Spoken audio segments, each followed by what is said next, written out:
hoy es asepsia, antisepsia y anestesia local.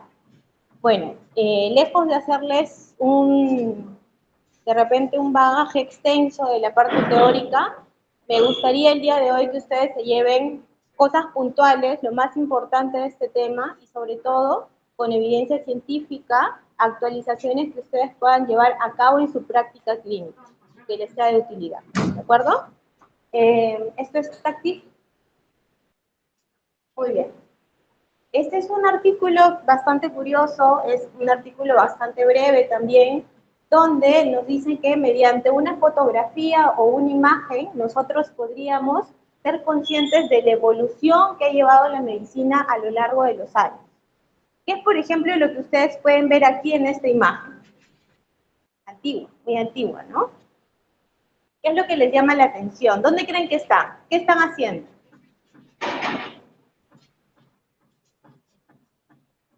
Están operando, ¿no? Lo que en ese entonces podría ser una sala de quirófano tal vez, ¿sí? Y estas personas yo asumo que podría ser un grupo de médicos que estén en plena intervención quirúrgica. Esta es una pacientita mujer que está postrada en una camilla con, no sé si serán mantas estériles, pero parecen sábanas limpias, ¿de acuerdo? Asimismo, podríamos ver lo que en ese entonces podría haber sido llamado el médico anestesiólogo. Y tiene acá cerca de él un pulverizador que podría haberse llamado antiséptico en ese entonces. Estoy remontándome aproximadamente en más o menos el siglo XIX, ¿de acuerdo? ¿Qué más llama la atención? ¿Se distingue acá una imagen? Una persona, ¿no? Esta persona es un familiar de esa paciente.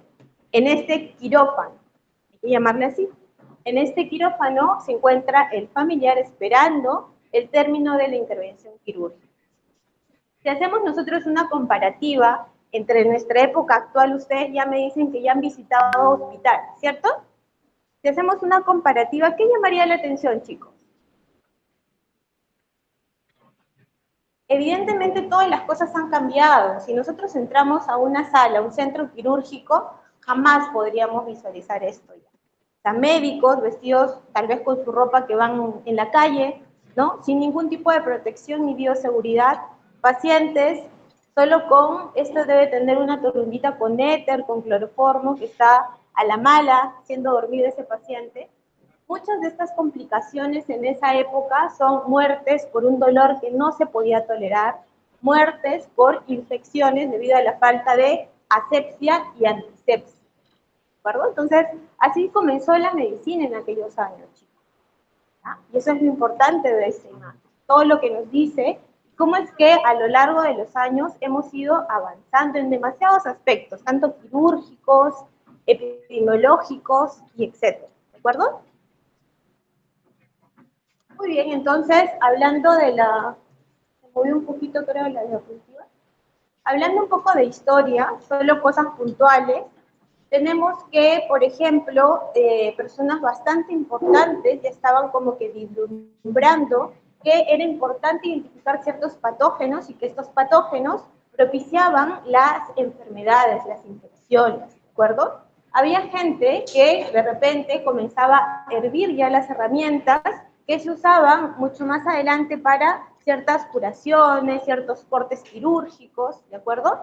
Y tenemos aquí a la madre de la enfermería moderna también, que hacía mucho hincapié a la importancia de la limpieza ambiental y a la higiene del personal médico en la prevención de infecciones, ¿de acuerdo?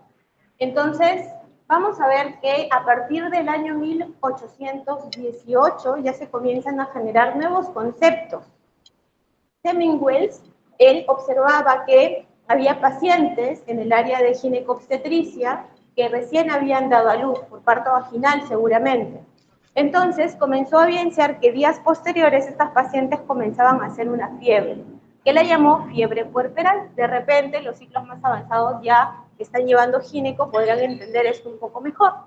Entonces, ¿qué pasaba? Comenzó a identificar que el personal médico en general, ya sea las parturientas, como las llamaban antes, o de repente los ginecólogos, comenzaban a hacer tacto vaginal como llegaban al hospital, ¿de acuerdo? Con manos sucias, sin ninguna medida de asepsia ni antisepsia. Entonces vio que estas pacientitas a los días se complicaban con infecciones. ¿Qué es lo que hizo? Comenzó a hacer un protocolo de higiene donde el médico a cargo de esa paciente comenzaba a lavarse las manos con cepillo, con unas sustancias que todavía no estaban bien identificadas, ¿de acuerdo? Entonces ya estableció un lavado quirúrgico en su institución y vio grandes resultados. La tasa de infección puerperal comenzó a descender.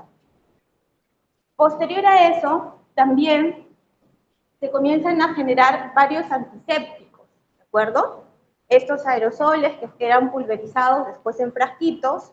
Después también se comenzaron a conocer métodos de desinfección como por ejemplo, de esterilización, perdón, como la autoclave, ¿ya? Y finalmente también tenemos la aparición de los guantes quirúrgicos. Antes se operaba así nada más. Escasamente se lavaba de repente las manos al inicio de una intervención. Entonces, estos son hitos importantes que marcan de repente un sentido en lo que hoy llamamos asepsia y antisepsia. ¿De acuerdo? Muy bien, entonces, ya remontados en la actualidad, nosotros podríamos preguntarnos, entonces, si ya hemos avanzado tanto, ¿por qué se siguen produciendo las infecciones? ¿Por qué creen? Existe un término bastante estudiado también en epidemiología que se llama cadena epidemiológica y consta de 6 eslabones, ¿de acuerdo? El primero de ellos es el agente infeccioso, luego tenemos el reservorio, puerta de salida, modo de transmisión, puerta de entrada, huésped susceptible o susceptibilidad del huésped, y se dice que en el tema de las infecciones, de la generación de la enfermedad, es un punto clave justamente la intervención a este nivel, en los mecanismos de transmisión, ¿de acuerdo?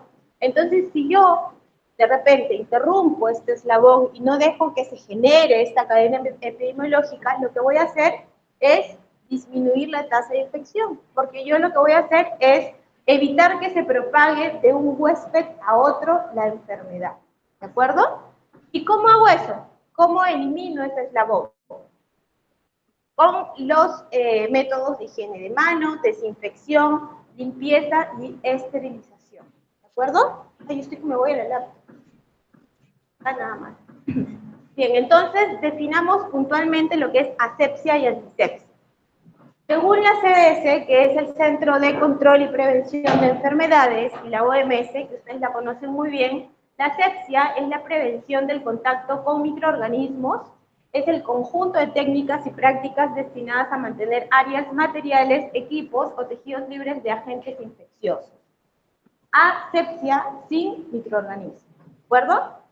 ¿Qué es la antisepsia? Es el proceso o es el procedimiento mediante el cual se aplican sustancias antisépticas para inhibir o destruir microorganismos en tejidos vivos, reduciendo el riesgo de infección. ¿De acuerdo? Es el uso lo más común de sustancias químicas que se llaman, ¿cómo se llaman? Antisépticos. Vamos a ver que también existe la terminología de desinfectantes. ¿De acuerdo? Eso como definiciones clave, chicos. Me pidieron que hable acerca de los principios de la asepsia y antisepsia en el servicio de urgencia. Asumo porque quieren orientar más o menos la charla a una práctica mucho más clínica, ¿no? Entonces, ¿por qué es importante mencionar justamente esta área? ¿Por qué? Porque ustedes han visitado los hospitales, han visitado el servicio de emergencia, supongo, y han visto que hay una alta rotación, hay incluso hacinamiento muchas veces. Dependiendo de los turnos, tal vez hay turnos más choclos que otros, es cierto, ¿de acuerdo? Pero hay alta exposición a situaciones potencialmente sépticas. Hay muchos microorganismos por todos lados, ¿de acuerdo?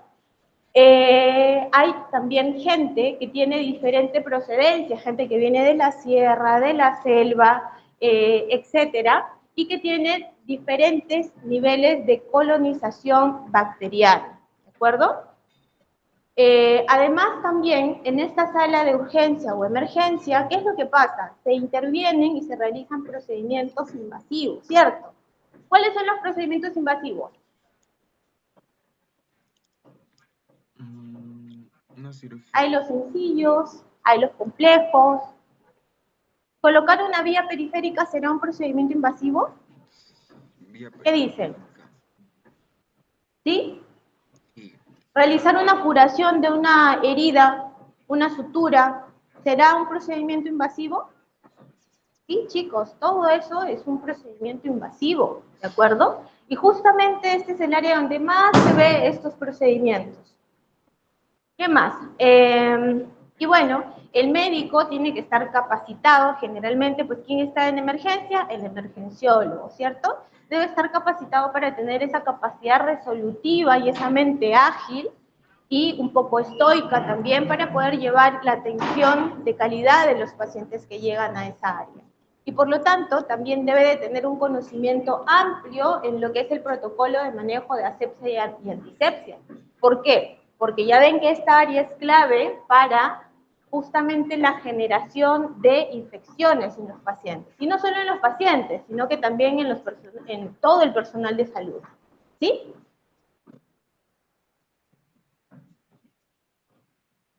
Muy bien, entonces, se podría decir que la práctica clínica, en la práctica clínica lo que vamos a hacer es garantizar la ejecución de los protocolos que existen actualmente en nuestro medio, en la institución, incluso a nivel nacional e internacional, sobre la asepsia y antisepsia, y que esto me va a garantizar un entorno seguro, tanto para el paciente, ya dije, como también para nosotros, ¿sí? Entonces, ¿en qué consiste este cumplimiento de protocolos? Básicamente, 5 puntos claves, ¿de acuerdo? Uno es la higiene de manos. Siguiente, uso de barreras y equipo de protección personal. ¿A qué hace alusión el uso de barreras, chicos? Los guantes. Guantes, por ejemplo. ¿Qué más conocen? Gorro, mascarilla, las gafas y el EPP, ¿cierto? Ese EPP que se hizo famoso con la época del COVID, en plena pandemia, ¿no? Muy bien. Manejo de dispositivos invasivos con técnica aséptica. Quiere decir que nosotros hasta para poner una vía periférica, que veo que algunos no sabían que eso es un procedimiento invasivo, tenemos que tener también esterilidad, higiene, es decir, asepsia y antisepsia para evitar que eso se vaya a complicar posteriormente por una infección o una proliferación de gérmenes, ¿de acuerdo? Además, tenemos el control ambiental y de superficies. Nosotros, evidentemente, cuando estamos en un entorno que está ventilado, que es amplio, donde de repente hay un tránsito natural, algo fluido de las personas, yo creo que no habría mucho problema. Si lo comparamos de repente con un ambiente donde hay hacinamiento, habitaciones cerradas, falta de ventilación, de iluminación, entonces, evidentemente, pues, ¿dónde creen que va a ocurrir más infecciones? En un ambiente cerrado, ¿no? Con mucha gente. Y bueno, lo último es la capacitación continua del personal de salud, ¿ya? En general, y eso es válido también para los estudiantes de medicina, y además la institución debe de, cada cierto tiempo, realizar evaluaciones y monitoreo, lo que se conocen como auditorías. Cuando ustedes vayan al hospital, va a ser muy común que cuando estén por sala de operaciones, venga un equipo de calidad, seguramente presidido por una enfermera, y les diga, a ver, estudiante de medicina, ¿de qué año eres? ¿De qué universidad? Ven, te voy a evaluar lavado de manos. Lávate las manos, te vas a poner tu notita, ¿ya? Eso es bastante habitual en los hospitales, y de repente más que a uno ya les ha pasado. Muy bien. De todos esos 5 puntos que yo les estaba hablando hace un ratito, me interesa mucho centrarme en la técnica de lavado de manos. ¿Por qué? ¿Por qué es importante la técnica de lavado de manos? Hay demasiada evidencia científica ya que nos habla que de todos los puntos que hemos tratado de los protocolos internacionales, esta técnica es la más importante, chicos. Es la que más se asocia a disminución de incidencia de infecciones hospitalarias, ¿de acuerdo? Es la intervención más costo efectiva y de mayor impacto en la seguridad del paciente, ¿de acuerdo? ¿Cuesta mucho lavarse las manos? Lo más barato que hay. Bueno, se gasta de repente en los insumos por ahí, ¿no? Pero, a nada. ¿Y qué nos dice la OMS entonces al respecto del lavado de manos? Se previene más del 50% de las infecciones, chicos, solo con lavarse las manos, ¿de acuerdo? Entonces, y la evidencia científica para un lavado de manos, cuando uno de repente está en el hospital y no tiene las manos evidentemente contaminadas, o sea, puedo ser yo de repente en estos momentos, la mejor solución científicamente comprobada es la hidroalcohólica, ¿de acuerdo? En ciertas situaciones clínicas que seguramente las voy a mencionar. Esta solución hidroalcohólica puede ser alcohol etílico del 60 al 80% o alcohol isopropílico del 60 al 70%, ¿de acuerdo? Porque vamos a ver que la evidencia nos dice que actúa mucho más rápido que el lavado con agua y jabón, ¿de acuerdo? También tiene mayor reducción logarítmica de bacterias, tiene mejor adherencia del personal porque es una técnica bastante sencilla, reduce significativamente infecciones asociadas a las atenciones de salud y produce menos irritación cutánea cuando contiene ciertas sustancias añadidas, de repente como un suavizante o algo que a veces les colocan para que huela rico, de repente el alcohol en gel lo han olido a veces. Eso tiene un pequeño suavizante que ayuda a que se irrite mucho menos la piel, ¿de acuerdo? Y bueno, para un lavado simple con esta solución de hidroalcohol, necesitamos simplemente de 20 a 30 segundos, chicos. Es decir, de repente yo agarré una superficie que pareciera estar contaminada o no, y se me ocurre de repente echarme alcohol o alcohol en gel, y me lavo, me froto aquí hasta que se evapore 30 segundos y ya está. Aliviané mi carga bacteriana y está demostrado. Está demostrado. ¿De acuerdo? Ahora, no vayan a querer hacer el lavado quirúrgico con esta técnica porque hay varios tipos de lavado de manos. Hay varias situaciones especiales para cada lavado de manos. Habrán escuchado el lavado, por ejemplo, clínico. Habrán escuchado el lavado de manos quirúrgico, ¿cierto? Entonces, en el lavado clínico se tiene que más o menos tomar de 40 a 60 minutos. La técnica es frotar las manos enérgicamente en la parte palmar, dorsal, la interdigital, las uñitas, el dedo pulgar y también a nivel de la muñeca. Hasta ahí llega el lavado clínico, ¿de acuerdo? Y bueno, este es el lavado de manos quirúrgico. O sea, ¿cuándo lo empleo? Por ejemplo, antes de entrar a la sala de operaciones, yo tengo que tener más o menos un protocolo de lavado de manos. Acá está el código escaneado, que es el protocolo de la OMS, y este es el protocolo de la guía del MINSA del año 2016, que es la última en realidad. Y nos establece todos los pasos a seguir con imágenes, y nos establece también una cosa bastante importante, que es mínimo el lavado de manos, tendría que hacerse de 3 a 5 o 6 minutos, ¿de acuerdo? No menos, ni más, porque no tiene evidencia científica de que mejore la disminución de la carga microbiana, ¿de acuerdo? Muy bien. Y con respecto al lavado de manos, nos hablan de que hay momentos, ¿no? 5 momentos importantes para ejecutarlo. ¿Cuáles son? Antes del contacto directo con el paciente. Digamos, si yo voy a atender en un consultorio, me presento, soy la doctora tal, especialista en tanto, voy a atenderlo acá, y le doy la mano.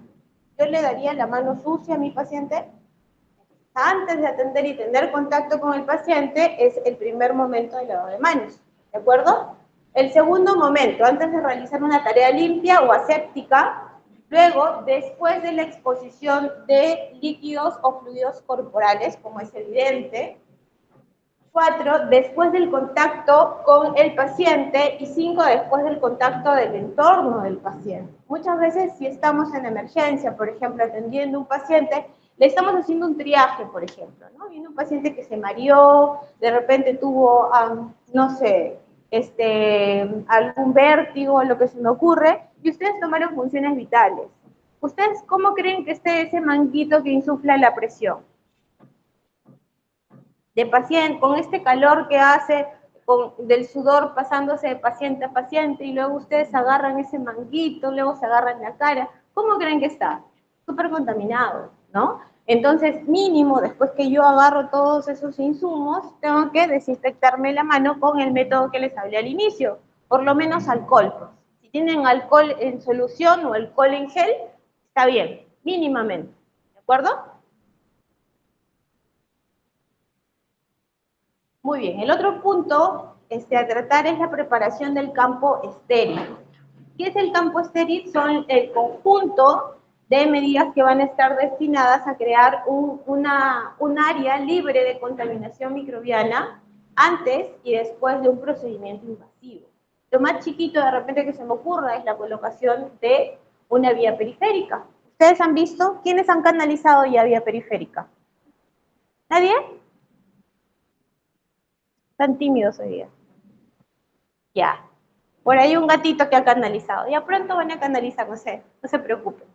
Entonces, ¿qué es lo que incluye este campo estéril? Lo primero es la preparación de la piel del paciente, ¿de acuerdo? Evidentemente, pues, con métodos de asepsia y antisepsia. Lo segundo es la preparación del entorno. Ustedes ven, por ejemplo, en esta imagen, este entorno está limpio, está ordenado, está con todos los insumos que de repente necesitan para ese tipo de intervención, que aparentemente es algo bastante sencillo, ¿ya? Después de eso, una vez que el personal ya está con su EPP, o sea, con todos sus insumos de bioseguridad, ya se procede a la colocación de los campos estériles. Los campos estériles, chicos, tienen también un método de colocación. No es que uno va, estira por acá, estira por allá y se acabó, ¿no? Hay que hacerlo de manera ordenada, con movimientos bastante precisos, de tal manera que evitemos contaminar estos campos que están estériles. Es más, nosotros deberíamos primero saber abrir esos campos estériles que generalmente vienen envueltos con zonas de precintos con seguridad, ¿ya? Y evidentemente, pues la técnica séptica del operador, que es una de las primeras cosas que tienen que hacer, ¿no? Mínimamente lavarse las manos para hacer sus procedimientos, ¿ya?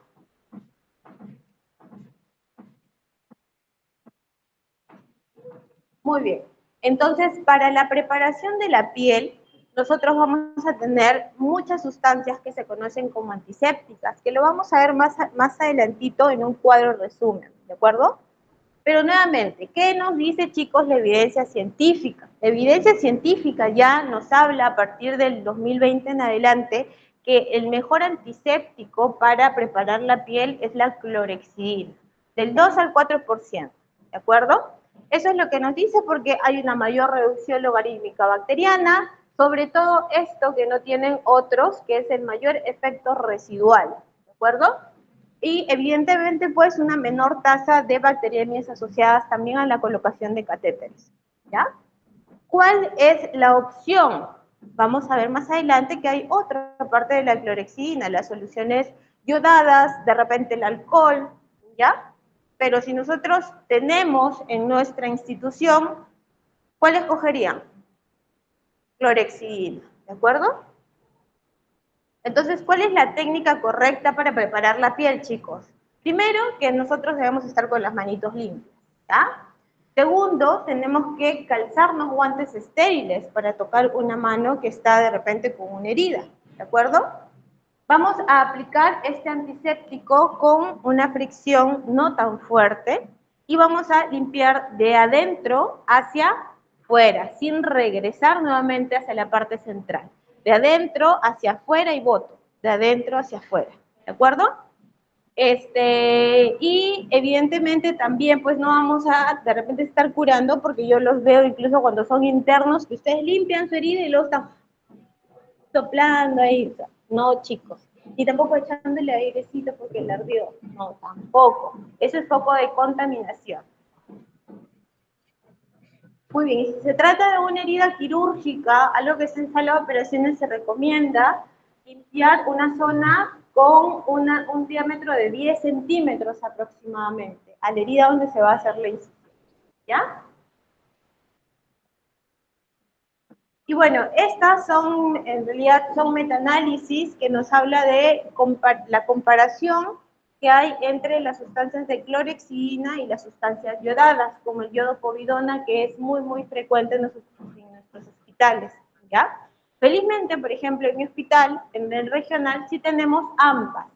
A veces escasean una que otra, pero tenemos ambas. Entonces, si mi evidencia científica me está respaldando el uso de clorexidina, ¿yo voy a pedir yodo? No, evidentemente me quedo con esto. ¿De acuerdo? La preparación del entorno. Desinfectar superficies antes del procedimiento, minimizar el tránsito de personas, evitar corrientes de aire innecesarias, mantener equipos organizados. ¿Qué es lo que vemos acá, por ejemplo? ¿Será correcto? ¿Estará bien? ¿Le damos un check? ¿No? No le damos un like, chicos, porque él de repente tiene buena intención, el muchacho, de repente, quiero pensar. Pero, ¿ustedes creen que esta mesita así de comer será propicia para la curación de herida? Tu manito así sucia, sin guantes estériles, ¿estará bien? No, ¿verdad? Entonces, acá no está en un área estéril, no tiene campos estériles tampoco, por lo tanto, no le damos un like. Acá, por ejemplo, es personal de la Cruz Roja, se supone que está ayudando al paciente. Está tratando de hacer una curación en la calle, por lo que entiendo en esa imagen. ¿Será ideal? Hay situaciones que realmente lo amerita, seguramente, ¿no? Como primeros auxilios. Pero no es lo ideal, chicos. ¿Por qué? Porque hemos hablado de que tenemos que minimizar el tránsito de personas, evitar corrientes de aire, contaminantes, y ahora que el medio está tan contaminado con tantos humos, entonces no es lo correcto. ¿De acuerdo? La colocación de campos estériles es un poco lo que les había hablado. Primero les van a dar estos campos que van a estar envueltos con indicadores incluso. Se hable de manera correcta, de tal manera que la parte interior no sea contaminada. Luego uno se tiene que calzar para manipular todo el contenido de estas torundas gigantes. Uno se calza material estéril, bata estéril, guantes estériles y todo el EPP completo, de acuerdo a la complejidad de la intervención o lo que se quiera hacer con el paciente, y luego ya se colocan los campos estériles de manera ordenada y organizada, ¿de acuerdo? Muy bien, en cuanto a los antisépticos, ¿qué son los antisépticos, chicos? Son ¿Qué son los antisépticos? sustancias que matan microorganismos. ¿Quién da más? ¿Quién da menos? ¿Ah? Así es. Antiséptico y desinfectante son cosas bastante diferentes, pero como que tienen en común que son sustancias químicas, ¿ya? Sustancias químicas que se aplican, en este caso de los antisépticos, en el ser humano, tanto en piel y mucosas. ¿Para qué?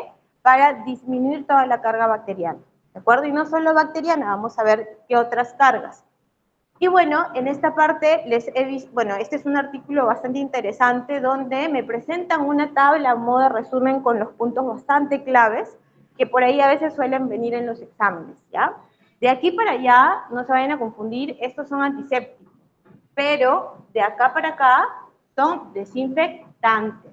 ¿Cuáles son los antisépticos que conocemos? Primero, alcohol, clorexidina, compuestos yodados y peróxido de hidrógeno, ¿de acuerdo? Esos son los antisépticos que conocemos, que se colocan en piel y mucosas en los pacientes, ¿ya?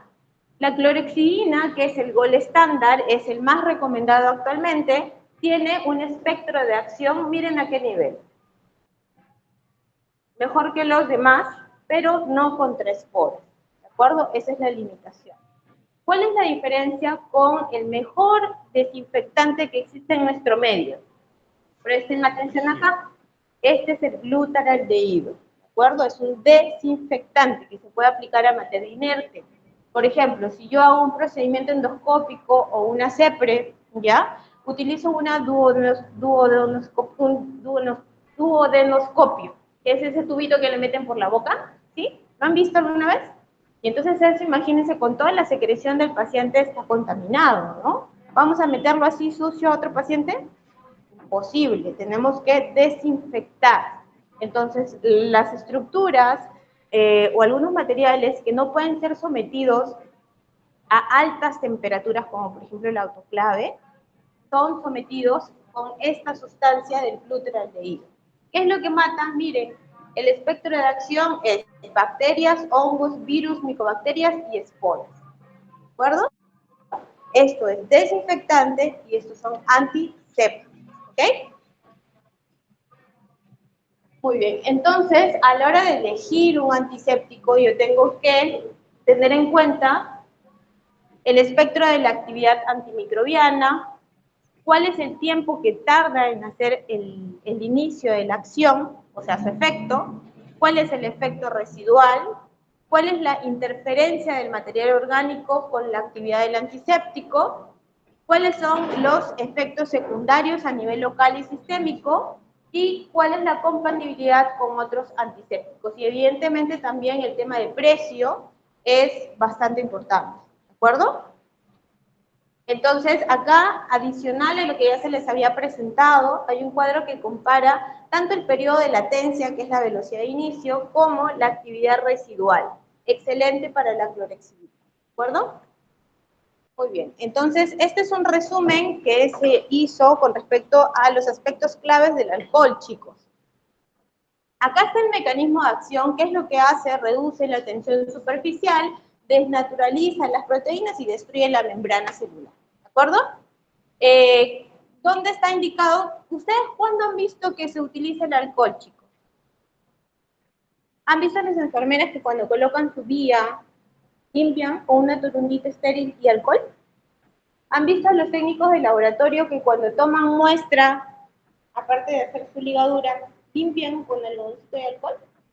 En esos tipos de procedimiento, por ejemplo, está usado el alcohol. Y para el lavado de manos, que también lo hemos hablado, recomendado, ¿cierto? ¿Cuáles serían las precauciones que hay que tener en cuenta con este antiséptico? Uno, que se aplica en zonas que están, donde está la piel sana, ¿de acuerdo? No se debería aplicar en zonas donde hay demasiada irritación, demasiada inflamación, porque evidentemente va a empeorar el cuadro, ¿ya? No es preciso frotar, el alcohol se evapora, acuérdense, es volátil, ¿de acuerdo?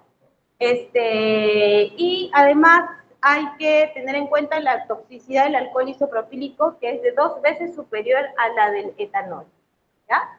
Ahora, ¿qué es lo importante para los compuestos yodados, chicos? Acá está el mecanismo de acción, lo pueden ver, las indicaciones es básicamente para lo mismo del alcohol, pero hay que tener mucho cuidado para los pacientes, porque el yodo en realidad es una sustancia que genera bastante hipersensibilidad. Hay pacientes que no toleran el yodo, hasta pueden llegar a ser un shock séptico por compuestos yodados. Entonces, mucho cuidado en esos pacientes. Además, la evidencia también nos dice que hay que tener cuidado en los pacientes neonatos. ¿Qué es un neonato? Es un recién nacido, desde el día 1 hasta los 28 días, ¿de acuerdo? Prácticamente menos de un mes.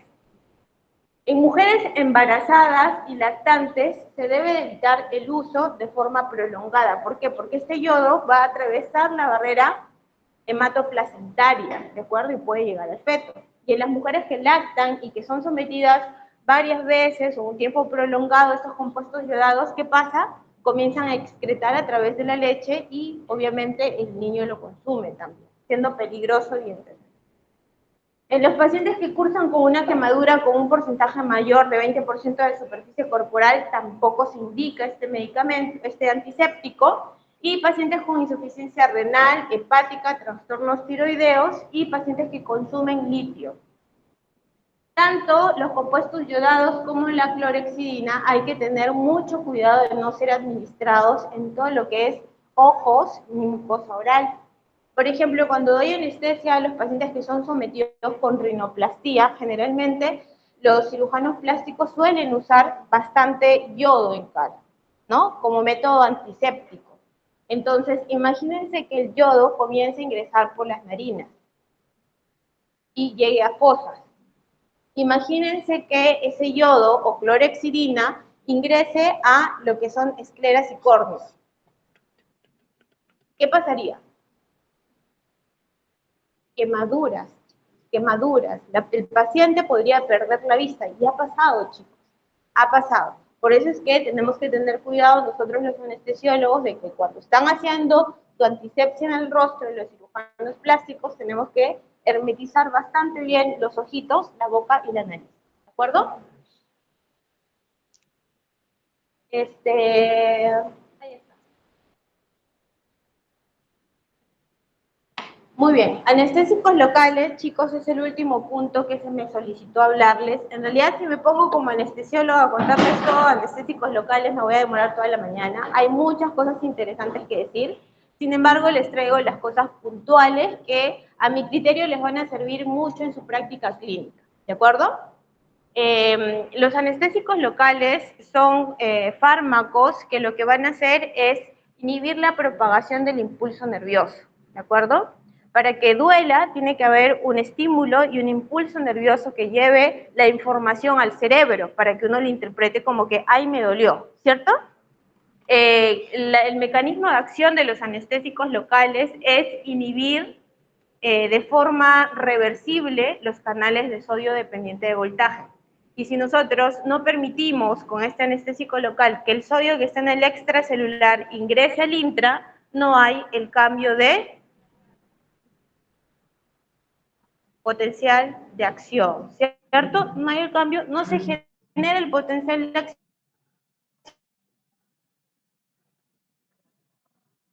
acción, no hay propagación eléctrica, no hay potencial. ¿De acuerdo? Sí. ¿Impiden la conciencia del paciente? No. Se administra el anestésico local y el paciente está despierto, está consciente. ¿De acuerdo? Muy bien.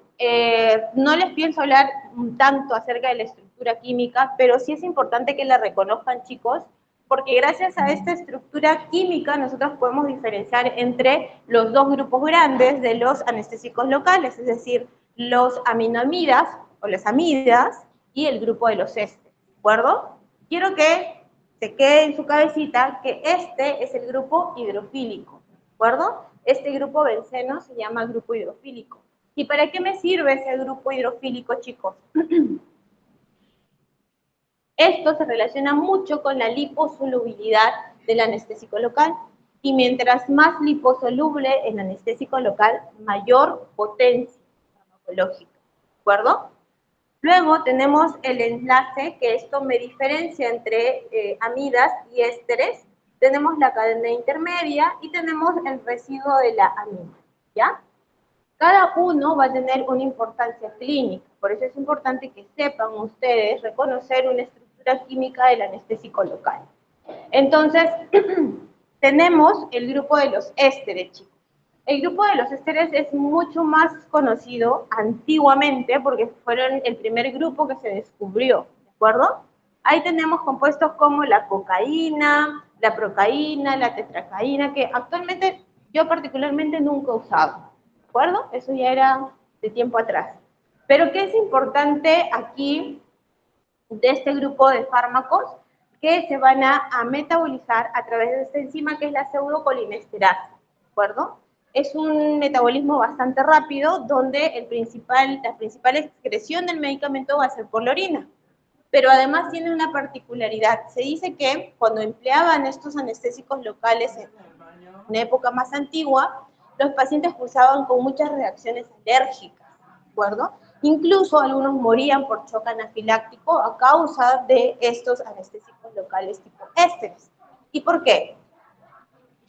Porque en su metabolismo tenía un metabolito que se llama ácido amino parabenzoico, el famoso PABA. Y ese es el compuesto responsable de las alergias en estos pacientes que les aplicaban estos ésteres, ¿de acuerdo? Felizmente, por eso les decía en un inicio, felizmente ya este grupo no es usado actualmente, ¿de acuerdo? Pero ahí se los presento. Los que de repente me interesan un poquito más es el grupo de las amidas, porque ese sí lo tenemos en el medio, ese sí lo van a usar ustedes probablemente día a día cuando estén en su internado, en sus serums, o ejerciendo pues la especialidad que ustedes quieran, ¿ya? Entonces, estos anestésicos en general lo podemos usar en diversas vías, que ya lo voy a explicar en un ratito. Sí se van a metabolizar a nivel del hígado y es un poquito más lento este metabolismo si lo comparamos con los ésteres. Y además Les presento un cuadrito para que puedan acordarse, porque incluso vienen en los exámenes de residencia, en el examen del ENAM, qué fármacos son del grupo éster, qué fármacos son del grupo amida, y se olvida. Todo lo que suena viejo, la caína, la procaína, esos son ésteres, chicos, ¿ya? Y este grupo, la mepivacaína, la etidocaína, lidocaína, todas las caínas son del grupo de las amidas. En nuestro medio, les pido que se acuerden por lo menos de dos, siendo estudiantes de medicina, por lo menos de dos. La lidocaína y la Cocaína. de Tim Marín. La bupi, chicos, la bupivacaína. Por lo menos que es lo que más abunda en nuestro medio, ¿de acuerdo? Ya está llegando también la levobupivacaína, que es muy buen medicamento. Cada uno de estos fármacos, de estos anestésicos locales, tienen ciertas peculiaridades, ciertos tiempos de acción, ciertos periodos, ciertas indicaciones, pero son muy parecidos y el mecanismo de acción es el mismo, ¿de acuerdo? En este cuadro les quiero hacer hincapié, este es un cuadro extraído del Miller, que es un libro netamente de anestesia, donde vamos a ver que la potencia de este fármaco depende mucho del pK. ¿Qué es el pK? ¿Por ahí alguien ha leído el pK para los que están llevando clínicas? Potencial de ionización. ¿Tiene que ver con el pH? Por ahí escucho sí. Es el punto de equilibrio de un fármaco, se encuentra en su 50% de forma ionizada, 50% en su forma no ionizada, ¿de acuerdo? Indirectamente me habla mucho de la potencia del fármaco. Entonces, yo nada más les digo, a ver, lidocaína y les digo bupivacaína. Miren acá la lidocaína, ¿cuál es su pK? 7.8, ¿de acuerdo? Y este pK me va a decir 7.8 a comparación de la bupivacaína, que es 8.1, que es mayor, me va a decir que esta lidocaína va a actuar antes, es decir, el periodo de latencia va a ser menor, ¿de acuerdo? ¿Cuánto se demora en actuar la lidocaína? De 3 a 5 minutos aprox. ¿Cuánto se demora en actuar la bupivacaína? Eso se llama periodo de latencia, chicos, ¿ya? ¿Cuál es el periodo de latencia entonces de la bupivacaína? De 15 a 20 minutos, ¿de acuerdo? Eso por el pK, por esta diferencia. Y la hidrofobicidad, para llamarlo más fácil, la liposolubilidad, tiene que ver mucho con la potencia farmacológica. Le dije en un inicio cuando vimos la estructura química de los grupos bencenos. Miren aquí la lidocaína tiene 366 a comparación de la bupivacaína, que tiene 3420. ¿Quién sería más potente? Mientras más liposoluble un fármaco, mayor potencia. ¿Quién sería más potente? Con miedo. La bupi, pues chicos, miren, se los lleva de encuentro. Esta es la lido, esta es la bupi. ¿Quién es más potente? La bupi. ¿De acuerdo? Muy bien, eso es para que tengan una idea prox. Ahora, ¿cómo es que yo uso los anestésicos locales? Tengo para usarlo de diversas maneras. De repente la manera donde ustedes más van a usarlo es infiltraciones locales, ¿de acuerdo? Cuando tienen heridas pequeñitas, suturas pequeñitas que de repente les va a llegar como estudiantes en los últimos ciclos y en el internado, ustedes van a hacer uso de los anestésicos locales para infiltraciones locales, ¿no? ¿Qué más? Vamos a ver que también es usado para anestesias regionales. Las anestesias regionales son, se dividen en un grupo también que se llama las anestesias axiales, que es del neuroeje, es decir, las raquidias, las epidurales, que por ahí habrán escuchado, ¿de acuerdo? Y también las regionales como tal, como por ejemplo, ahora está muy en boga hablar de los anestésicos locales para los bloqueos regionales ecoguiados, es decir, si yo tengo que operar a un niño, por ejemplo, porque se cayó y de repente se fracturó el antebrazo, ¿ya? Una fractura compleja, viene el traumatólogo, presenta el caso por emergencia, es una fractura expuesta, le doy sala y digo, ¿y ahora cómo manejo a ese paciente? ¿Le doy anestesia general al niño con el riesgo de que se espasme, que de repente esté con el estómago lleno? Y hacemos un bloqueo, ¿cierto? Lo puedo mantener despierto al niño y le hago un bloqueo que es ecoguiado y simplemente anestesio el brazo a nivel del plexo braquial para que no tenga dolor en esta zona. Eso es lo que se puede hacer con una anestesia regional, ¿de acuerdo? Y bueno, acá por ejemplo estamos viendo un casito de un bebito que va a ser operado de una cirugía abdominal y se está administrando una anestesia caudal, ¿de acuerdo? Acá probablemente va a ser un neuroeje o una anestesia subaracnoidea o una anestesia raquídea, o tal vez una anestesia epidural, y acá estamos usando el ecógrafo, una sonda transductora, para bloquear el plexo braquial a este nivel, que podría ser un supraclavicular, ¿de acuerdo? Muy bien. Me parece que una de las cosas más valiosas que les voy a dejar, chicos. De repente ahorita no miden un poco la magnitud de la importancia de esta parte, porque lo que yo veo en los médicos hoy en día es que cualquiera puede usar anestésicos locales para una infiltración. No quizás para técnicas anestésicas como tal, pero sí para una infiltración porque la mayoría de médicos generales pues sutura, ¿cierto? Eso espero. Entonces, nosotros de repente subestimamos la importancia de la concentración que yo estoy administrando, de la dosis que le voy a dar al paciente. Y de repente agarro y digo, no, no quiero que le duela nada, yo soy buena gente y mi paciente se la va a pasar regio, no le va a doler, pero nada, nada. Y yo agarro, cargo una jeringa de 20 ml, digo, le voy a poner todo el anestésico para que hasta mañana no le duela. ¿De acuerdo? Hay casos, chicos, hay casos. ¿Y qué pasa? Dosis tóxica. ¿Y qué pasa?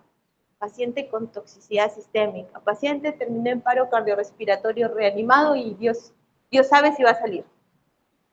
Solo porque se la quisieron dar de buena gente. ¿De acuerdo? Entonces, acá vamos a ver que para el uso, porque en el Miller, que es el libro texto donde se saca estas referencias, nos presentan varios cuadros de acuerdo al uso del anestésico local. En este caso solo les estoy adjuntando el anestésico para métodos de infiltración, para una anestesia local, por si acaso. ¿Y qué es lo que nos dice tanto el Miller, que es como el padre de la anestesiología? Miren, la lidocaína solo nos dice que debemos usarla para estas infiltraciones locales de 0,5 a 1%.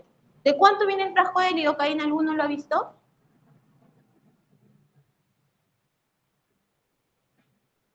2%.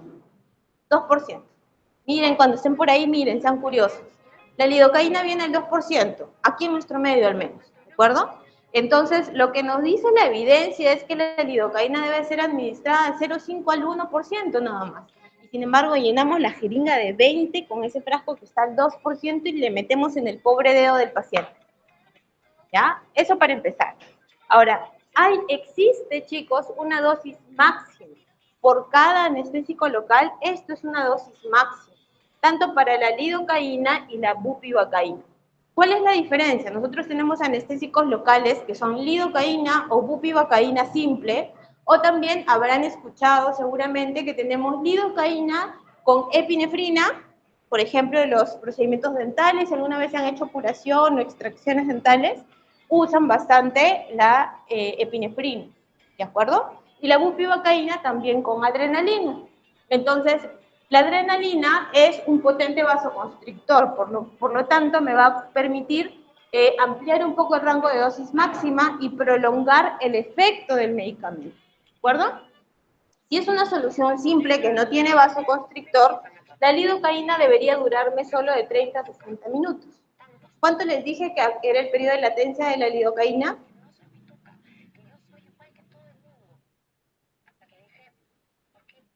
Les estoy dando las pepas si no se acuerdan.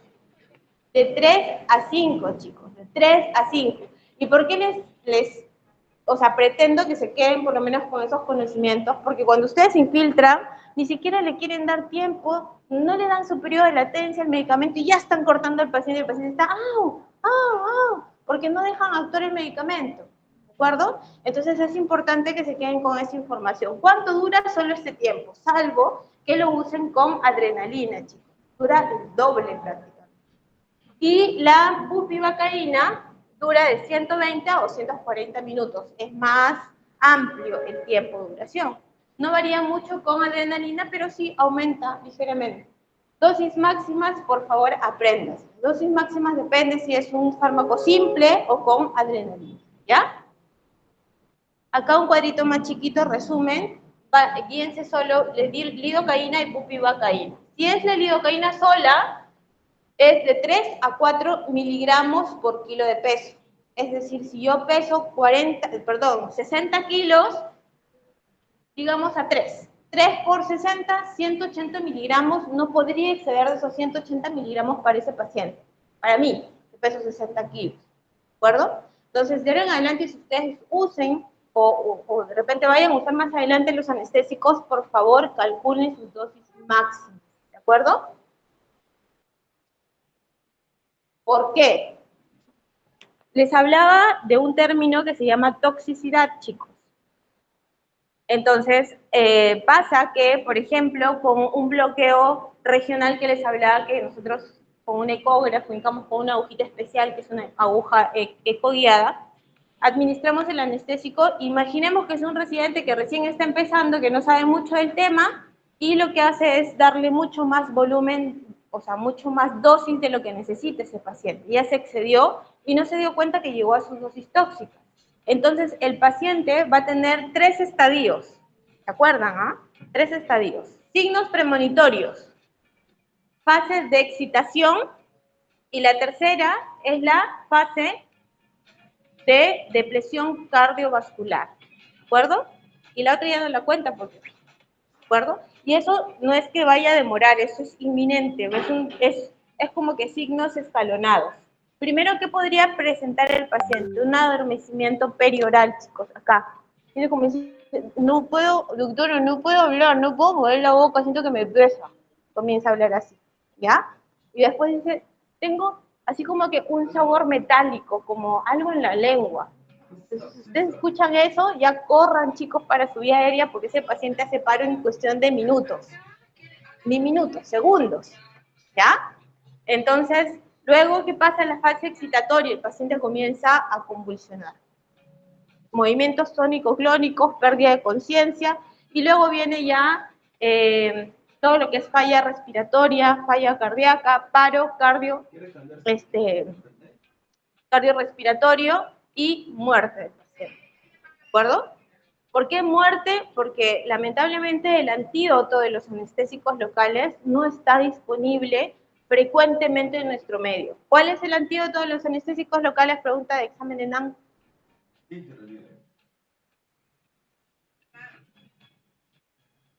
Lípidos al 20%, conocido como intralip, chicos. ¿Ya? Muy bien. Entonces, ¿hay factores que determinan la toxicidad? Sí. Evidentemente, uno es el grado de vascularización. Mientras más vascularizado esté una zona, va a haber mucho más absorción del medicamento. Mayor tejido adiposo también aumenta y genera una absorción más lenta. El estado general del paciente también hay que evaluarlo, ¿no? De repente es un paciente que tiene inmunodepresión, tiene de repente déficit de proteínas, o sea, está desnutrido, ¿ya? La dosis de administración que les he presentado parece el cuadro también que tienen que calcular, y además les dejo también los errores más comunes en el uso de anestésicos locales para las técnicas de sutura, sobre todo, ¿ya? Lo primero, quitarle o restarle la importancia a la dosis que tenemos que calcular y hacer una sobredosificación, chicos, que evidentemente va a terminar en toxicidad sistémica con todos los síntomas que les he mencionado, ¿de acuerdo? Esto importante también, por favor, que a mí me desespera cuando yo veo que lo hacen y no aspiran. Van a administrar anestésicos locales, hincan, meten la aguja y no aspiran. ¿Por qué no aspiran, chicos? Y si hay un vasito ahí, le meten directamente al torrente sanguíneo el anestésico local, lo matan, convulsionan. ¿Qué les cuesta aspirar? Aspiren, así sea de repente una intramuscular, aspiren también, ¿ya? Entonces, aspiren, cuando pasen lento, no pasen rápido, ¿ya? Y traten de fraccionar la dosis, de repente repartiendo en el tejido, y cada 5 ml les aconsejo seguir aspirando. Meten 5 ml y aspiran, ¿de acuerdo? hay que tener una elección correcta del fármaco. Si yo tengo un paciente con ICC, ¿saben qué es ICC? Insuficiencia cardíaca congestiva, descompensada. Un paciente que de repente hace 2 días ha presentado una elevación del ST, o sea, un IMA con ST elevado, ¿ya? Si yo tengo cualquier paciente cardiópata, yo escogería como anestésico local una bupivacaína, por ejemplo. No, chicos, acuérdense también de esto. La bupivacaína es el anestésico local más cardiotóxico y la lidocaína es el anestésico local más neurotóxico, ¿de acuerdo? Entonces, para hacerles un resumen de esto, es que hay que individualizar la terapia para el paciente. Hay que ver, hay que hacer un estudio exhaustivo de todos sus antecedentes, comorbilidades, hay que un poquito evaluar a qué se va a someter, qué técnica quirúrgica de repente van a emplear para que yo pueda más o menos darle un medicamento que sea de corta duración o de larga duración. De repente puedo usar coadyuvantes como adrenalina, puedo usar coadyuvantes como corticoides, por ejemplo la dexametasona, etcétera. Pero todo eso individualiza de acuerdo a la necesidad del paciente. ¿De acuerdo? Y bueno, en esto que no podemos de repente trabajar mucho en nuestro medio es que no disponemos de la emulsión lipídica. Hay algunos hospitales que lo tienen, pero muy escaso. Eso ahí, si tenemos una toxicidad anestésico local, es salvavidas. ¿De acuerdo? Chicos, hasta ahí mi participación. Espero que les haya servido de algo.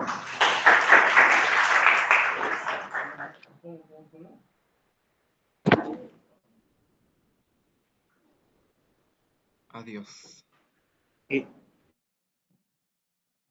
Ya, ¿y por qué se quiere cambiar?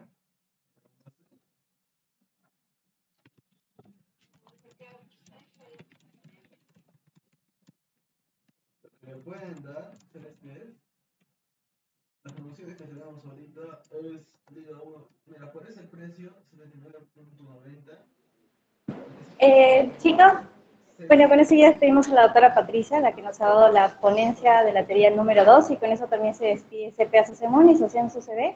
El día de mañana vamos a continuar con la clase teórica número 3, pero ahora el ambiente va a ser en el primer piso. No sé si han visto que hay un auditorio, tal vez se han confundido y han querido entrar ahí en vez de subir acá. Entonces, mañana nos vamos a ver ahí, a la hora también según el cronograma, les vamos a estar un mensajito, mandando un mensajito. Muchas gracias por acompañarnos el día de hoy, nos estamos viendo mañana. Cuídense.